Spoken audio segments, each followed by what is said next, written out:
अस्सलाम वालेकुम grade 10 students. Chapter number 12 physics का हम कर रहे हैं, उसके न्यूमेरिकल्स कर रहे हैं। पहला लेक्चर था हमारा, हमने क्वेश्चन नंबर 1 और 2 किया था और यूनिट में यूज होने वाले फार्मूलाज को डिस्कस किया था। अब हम क्वेश्चन नंबर 3 से आगे चलते हैं। लेट्स स्टार्ट, सीधे स्लाइड पे चलते हैं।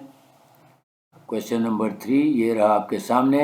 An object and its image in a concave mirror, यानी कनकेव मिरर आ गया। इसका मतलब है जो फोकल लेंथ होगी वो पॉजिटिव होगी। Mirror are of same height, यानी जो ऑब्जेक्ट है और उसका जो इमेज है दोनों सेम हाइट के हैं, यानी एच आई और एच ओ दोनों इक्वल हैं। ठीक हो गया। Yet inverted when the object is 20 centimetre from the mirror, यानी इन्वर्टेड का मतलब होगा, एक होता है अपराइट होता है और एक होता है इन्वर्टेड। अपराइट का मतलब होता है फ्रंट पे जो बन रहा है इमेज, और इन्वर्टेड का मतलब होता है जो बैक पे बन रहा है। तो 20 सेंटीमीटर है उसका डिस्टेंस, यानी इमेज का डिस्टेंस 20 सेंटीमीटर दिया हुआ है। What is the focal length of the mirror, focal length find करनी है। तो सबसे पहले गिवन डाटा में देखें, क्योंकि उसने कहा कि height of the image and height of the object are same, तो हम यहाँ से स्टार्ट लेंगे। Let H O is equal to H I is equal to H, यानी हाइट ऑफ द ऑब्जेक्ट और हाइट ऑफ द इमेज दोनों equal to H आ गए, यानी दोनों की हाइट सेम हो गई।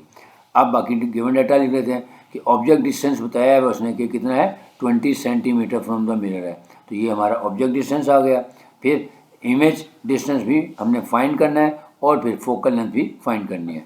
तो सबसे पहले हम क्या करेंगे, यहाँ पे हम मैग्नीफिकेशन फार्मूला यूज़ करेंगे, क्योंकि हमारे पास सिर्फ एक वेरिएबल दी हुई है, पी दिया हुआ है लेकिन क्यू भी नहीं दिया हुआ। ठीक है, तो हम जो है वो मैग्नीफिकेशन फार्मूला, उसमें हमारे पास एच ओ और एच आई की रेशो होती है और क्यू और पी की रेशो होती है। तो सबसे पहले हम मैग्नीफिकेशन फार्मूला यूज़ कर लेते हैं। Magnification formula is equal to Q over P is equal to H I over H O. अब यहाँ से हम क्यू की वैल्यू निकाल लेंगे, वैल्यूज पुट कर देते हैं। सो क्यू ओवर 20, यानी पी की वैल्यू हमारे पास दी हुई थी 20 centimetre, is equal to H I और एच ओ, दोनों क्योंकि एच के इक्वल हैं। तो ये देखें एच से कैंसिल हो गया, तो Q over 20 is equal to 1 over 1। अब यहाँ से हम क्रॉस प्रोडक्ट निकाल लेते हैं। So Q is equal to 20 centimetre आ गया, यानी जो इमेज डिस्टेंस है हमारा वो 20 सेंटीमीटर आ गया। अब हम निकालने हैं फोकल लेंथ। अब हम दोबारा मिरर फार्मूला की तरफ चले जाते हैं। So using mirror formula 1 over F is equal to 1 over P plus 1 over Q. अब वैल्यूज पुट कर दें। पी की वैल्यू हमारे पास थी 20 सेंटीमीटर और क्यू की वैल्यू भी 20 सेंटीमीटर थी। सो 1 ओवर 20 प्लस 1 ओवर 20 करेंगे तो कैलकुलेटर आप यूज़ करेंगे 2 ओवर 20 यानी 1 ओवर 10 आ जाएगा। अब फिर वही तरीका, क्योंकि ये 1 ओवर एफ है, हमें एफ चाहिए तो इसका रेसिप्रोकल ले लें। तो एफ 1 ओवर एफ का रेसिप्रोकल हो जाएगा एफ, और 1 ओवर 10 का रेसिप्रोकल हो गया 10 centimetre. Hence the focal length would be 10 centimetre. Next, question number 4. Find the focal length of a mirror that forms an image of 5.66 centimetre behind the mirror. अब behind आ गया, इसका मतलब है जो इमेज होगा वो नेगेटिव यानी वर्चुअल होगा, और उसकी वैल्यू 5.66 के साथ हम नेगेटिव का साइन अप्लाई करेंगे। Of an object placed at 34.4 centimetre in front of the mirror, जो ऑब्जेक्ट है उसका डिस्टेंस यानी पी है वो फ्रंट पे है, लिहाजा उसके साथ पॉजिटिव साइन होगा, यानी पी की वैल्यू पॉजिटिव लेंगे और क्यू की वैल्यू नेगेटिव लेंगे, क्योंकि पी जो ऑब्जेक्ट है वो फ्रंट पे है और जो इमेज है वो बिहाइंड है। ठीक हो गया।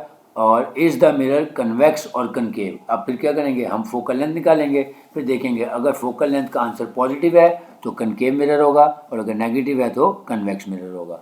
यानी सवाल आसान है। अब आपको कॉन्सेप्ट क्लियर हो गया। अब लिख लें, गिवन डाटा लिख लेते हैं कि इमेज डिस्टेंस जो है वो 5.66 सेंटीमीटर है नेगेटिव साइन के साथ, क्योंकि वो इमेज जो है वो बिहाइंड बन रहा है, और जो ऑब्जेक्ट डिस्टेंस है 34.4 सेंटीमीटर है, क्योंकि वो in front of the mirror है।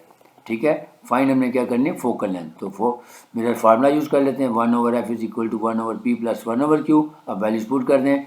1 over F is equal to P की जगह आ जाएगा 1 ओवर पी में आ जाएगा हमारे पास 1 ओवर 34.4, और क्यू की वैल्यू है हमारे पास 1 ओवर माइनस 5.66। अब यहाँ पे आप कैलकुलेटर यूज़ कर सकते हैं। कैलकुलेटर से जब आंसर निकालेंगे तो हमारे पास आंसर आया माइनस 0.148। अगेन ये 1 ओवर एफ की वैल्यू है, तो हमने एफ निकालना है, तो इसका रेसिप्रोकल ले लें। इसका रेसिप्रोकल लेंगे तो एफ हो जाएगा, और इसको लिखेंगे 1 over minus 0.148 is equal to minus 6.77 centimetre. क्योंकि फोकल लेंथ के साथ नेगेटिव साइन आ रहा है, इसका मतलब है कि ये एक कन्वेक्स मिरर है। ठीक है, as the focal length is negative so the mirror is convex. Next question number 5 की तरफ चलते हैं।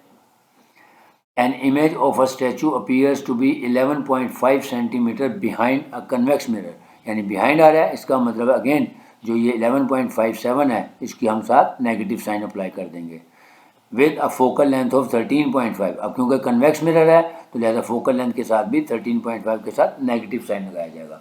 Find the distance from the statue to the mirror. अब हमने पी ऑब्जेक्ट डिस्टेंस फाइंड करना है। सो गिवन डाटा लिख लें। इमेज डिस्टेंस आ गया क्यू -11.5 सेंटीमीटर, क्योंकि ये बिहाइंड द मिरर था। फिर फोकल लेंथ है नेगेटिव है ये भी, क्योंकि ये कन्वेक्स मिरर था। अब हमने फाइंड क्या करना है, हमने ऑब्जेक्ट डिस्टेंस पी फाइंड करना है।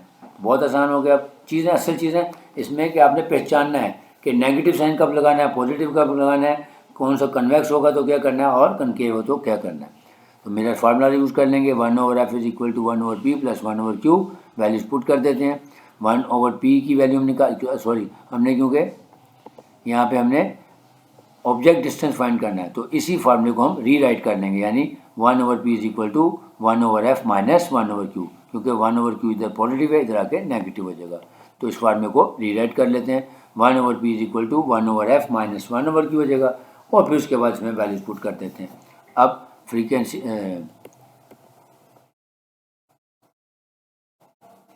1/p is equal to 1/f minus 1/q। अब जब हम इस वैल्यू पुट करेंगे तो p की जगह ऑब्जेक्ट डिस्टेंस की वैल्यू ऐसी आएगी, हमने फाइंड करना है। और फोकल लेंथ है हमारे पास -13.5 और हमारे पास जो इमेज डिस्टेंस है वो है -11.5। So 1/p is equal to 1/-13.5 minus into 1/-11.5। अब आप यहाँ पे कैलकुलेटर यूज़ कर सकते हैं। तो पहले इसको ऐसे लिखें -1/13.5 और ये माइनस माइनस प्लस हो जाएगा प्लस 1/11.5 और फिर यहाँ से कैलकुलेटर से आंसर निकाला तो 0.0129 आ गया। अगेन ये 1/p की वैल्यू है तो हमने p फाइंड करना है, तो दोनों साइड का रेसिप्रोकल ले लेंगे। So p is equal to 1/0.0129 which is equal to 77.63 centimetre. इसका मतलब है the object distance is 77.63 centimetre from the mirror. और साथ ये भी बताना है कि ऐसे ही नहीं पूछा नहीं है, फाइंड द डिस्टेंस ही पूछा था। Find the distance from the statue to the mirror कि डिस्टेंस कितना है 77 पॉइंट।